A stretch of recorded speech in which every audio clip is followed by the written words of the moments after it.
Africa, oye, bravo à l'Afrique qui s'éveille et qui se réveille. Qui se réveille et qui s'éveille. Nous célébrons ici une Afrique de la Renaissance. La Renaissance africaine a commencé depuis peu. Mais est-ce que tout le monde prend conscience, tous les Africains prennent conscience de cette réalité? Non, mais on se rend compte que de temps en temps, il faut encore qu'on se le rappelle.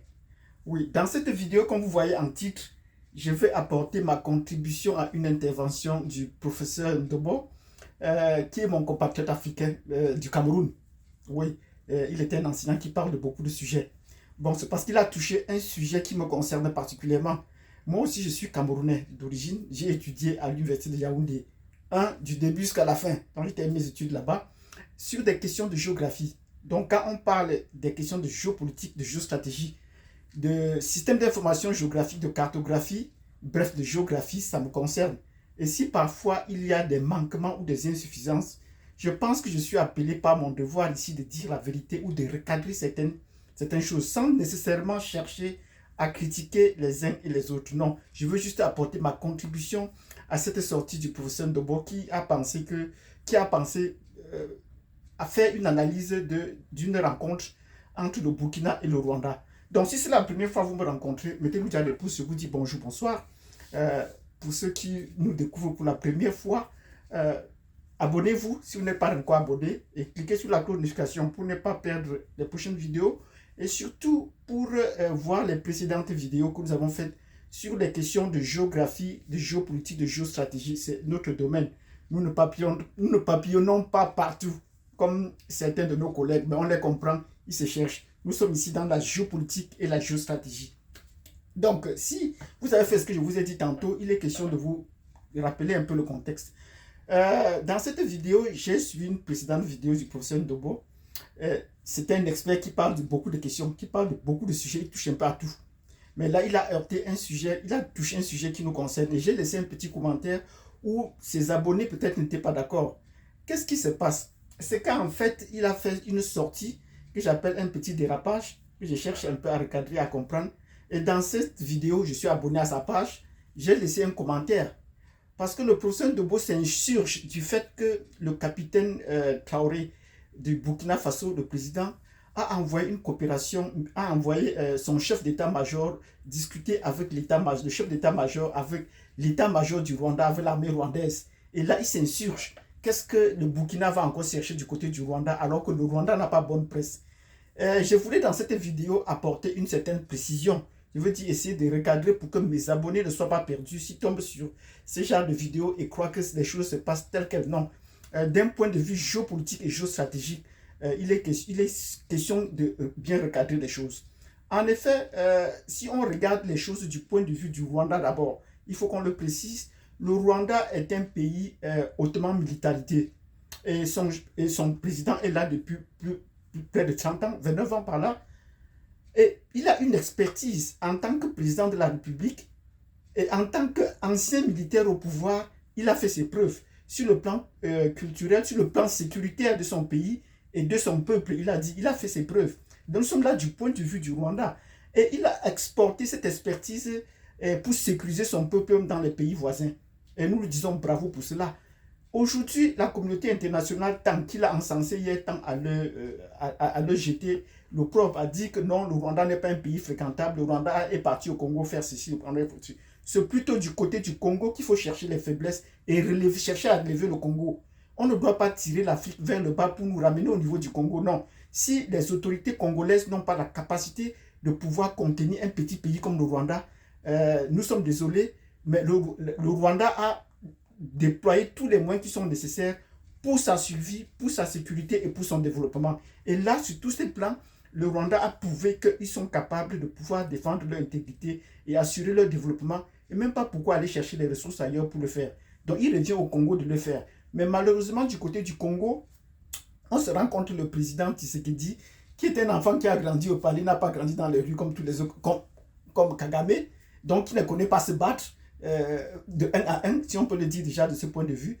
Nous avons fait une récente sortie dans laquelle il disait qu'il était prêt à défendre la République du Congo. Vous voyez, c'est un peu de la délation en construisant tout un mur autour du Congo. Avec 9 pays voisins, et est-ce qu'il voit un peu le périmètre de la République démocratique du Congo? C'est le deuxième pays le plus vaste après l'Algérie. Mais est-ce qu'il peut construire un mur à cette étendue? Est-ce qu'il a les moyens de le faire? S'il avait ces moyens, pourquoi est-ce qu'il ne commence pas déjà par sécuriser, pour construire une armée solide? Parce que même s'il faut construire un mur, il faut des militaires pour construire le mur, le génie civil militaire. Donc, construire le mur face, nous avons dit dans cette vidéo, il s'agit de construire le mur face au Rwanda pour empêcher toute infiltration. Bloquer la frontière, construire un mur au Rwanda, qui est la plus petite frontière que la République démocratique du Congo avec tous les voisins. Il a été incapable. Donc nous ne pouvons pas sur cette base dire que le Rwanda est un pays qu'il faut rejeter. Non, moi j'encourage le Rwanda. Le Rwanda est un pays, est un exemple à suivre. Et tous les chefs d'État qui veulent se faire respecter, qui veulent accroître leur sécurité, se tournent vers le Rwanda. On n'en compte pas. Le Rwanda a montré sa capacité de coopération avec beaucoup de pays d'Afrique centrale et a infiltré beaucoup de pays. D'où vient ce succès?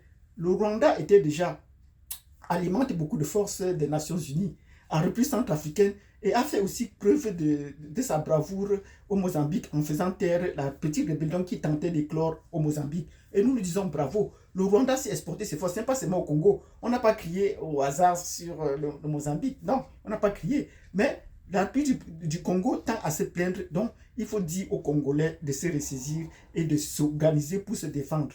Donc, parlant du cas du Burkina Faso, dont le chef d'état-major, Célestin Simporé, pour le dire, bravo, que le président venait de couronner, il a pensé qu'il fallait rendre visite au Rwanda pour rencontrer l'état-major du Rwanda. Mais le chef de l'état-major du Rwanda, James Kabarebe, n'était pas là. Mais il a plutôt envoyé son lieutenant-colonel Moubarak pour le représenter lors de ces rencontres. Donc, nous disons bravo au capitaine Simporé qui, peut-être à niveau de l'état-major du Burkina, a pensé qu'il fallait aller prendre des leçons au Rwanda. Oui, de ce côté, il faut prendre des leçons au Rwanda. Donc, s'il n'est pas question de jeter l'opprobre sur le capitaine Traoré, non, il n'est pas question. Parce que même le Mali, ils sont dans une alliance, comme le professeur l'a signalé, de l'alliance des États du Sahel. Même le chef d'état-major du Mali, le capitaine, le colonel Sadio Kamara, était déjà parti au Rwanda. Et il partait parce qu'il voulait peut-être rendre la pièce de la visite de James Kabarebe au Mali. Parce que James Kabarebe était déjà au Mali comme chef de l'État de la force de la MINUSMA au Mali. Après être rentré, il est revenu maintenant rendre visite à l'État du Mali. Et le Mali, pour rendre l'appareil, est parti également là-bas pour les questions de coopération militaire. Parce que, comme je vous le dis, sur le plan militaire, sur le plan géostratégique, on a des leçons à apprendre du Rwanda. Oui, le Rwanda a fait ses preuves et fait ses preuves à une géostratégie propre. Voyez le petit pays du Rwanda qui a pu développer les capacités à pouvoir encercler tout le Congo. Un pays aussi vaste alors que le Rwanda n'est que tout petit, en créant des coopérations avec tous les pays pour essayer de museler le Congo. Donc il s'agit au Congo de développer des stratégies pour sortir de là, que de jeter l'opprobre sur le Rwanda pour dire que non, ils sont ceci, ils sont cela. Donc nous disons bravo au Rwanda qui s'impose aujourd'hui comme un maître. Même le Gabon, et qui est arrivé hier, est parti puiser, prendre des leçons du côté du Rwanda, mais ce n'était pas seulement pour la coopération militaire, c'est également sur la coopération économique. Le Congo-Brazzaville fait pareil, déroule le tapis rouge à Sassou Nguesso, qui sont aussi des anciens militaires, mais qui n'ont pas cette trempe-là. Donc nous disons, cher professeur, vous avez eu une analyse un peu limitée, vous avez eu un point de vue un peu limité sur la question. Aujourd'hui, tous les chefs d'état-major africains devaient se rencontrer au Rwanda. S'il faut peut-être développer une géostratégie sur le plan militaire, je pense que le Rwanda est la place, surtout pour les pays d'Afrique subsaharienne, le Rwanda est le lieu où il faut aller. Donc nous disons bravo à tous ceux qui pensent qu'il faut passer par le Rwanda, parce que le Rwanda a une expertise, a une expérience d'une longueur d'avance sur beaucoup d'autres pays pour y aller. Mais d'où vient le succès du Rwanda? D'où vient le succès du Rwanda? Et ça, c'est ce que beaucoup de gens ne peuvent pas comprendre. En tant qu'un enseignant des classes militaires, le succès du Rwanda vient du fait que le Rwanda a déjà une intelligence bien avancée, a des services secrets bien poussés. Le Rwanda est intervenu pas seulement dans ces pays-là. Le Rwanda est intervenu au Bénin. Les forces rwandaises ont été des mercenaires au Bénin pour aider Patrice Talon à reprendre le tour sur les élections. Les forces armées rwandaises s'exportent, les mercenaires rwandais, il faut les appeler comme cela, s'exportent bien et facilement. Et dans beaucoup de pays, ils agissent comme des civils. Et je vous ai dit, même quand ils créent les coopérations qui vont aller développer les champs d'agriculture au Gabon et au Congo, c'est les militaires qu'ils vont envoyer là-bas. Donc, il y a des leçons à prendre du côté du Rwanda. Ne regardons pas seulement qu'ils ont fait peut-être du mal au Congo. Encourageons les Congolais à trouver des stratégies pour sortir de cet empiètement, de cette musulman. Parce que ce n'est pas seulement le Rwanda. Beaucoup d'autres pays vont puiser leurs ressources de ce côté. Et quand c'est les Blancs qui le font, on reste tranquille. Mais quand c'est le Rwanda, on crie au scandale. Voilà, le Rwanda est ceci, le Rwanda est cela. Il en va des ressources du Rwanda. Les plus faibles, si les Congolais ne peuvent pas se diriger eux-mêmes, le Rwanda est en mesure, parce que là, il utilise le droit de la force et la force du droit pour pouvoir chercher toutes les ressources nécessaires pour la survie et la sécurité de son peuple. Donc, après avoir fait cette précision pour vous dire que le capitaine Traoré n'est pas le seul à envoyer son chef d'état-major au Rwanda, beaucoup d'autres l'ont fait avant, c'est pour l'avancement de la coopération militaire en Afrique subsaharienne. Et nous leur disons bravo. Donc, quand il y a des connexions entre les états-majors, c'est pour la sécurité de l'Afrique, c'est pour le relèvement de l'Afrique. Et Kagame l'a bien montré que c'est bien important. Ce n'est pas seulement d'aller coopérer avec la Russie ou avec la Chine, mais déjà entre nous devons déjà nous collaborer.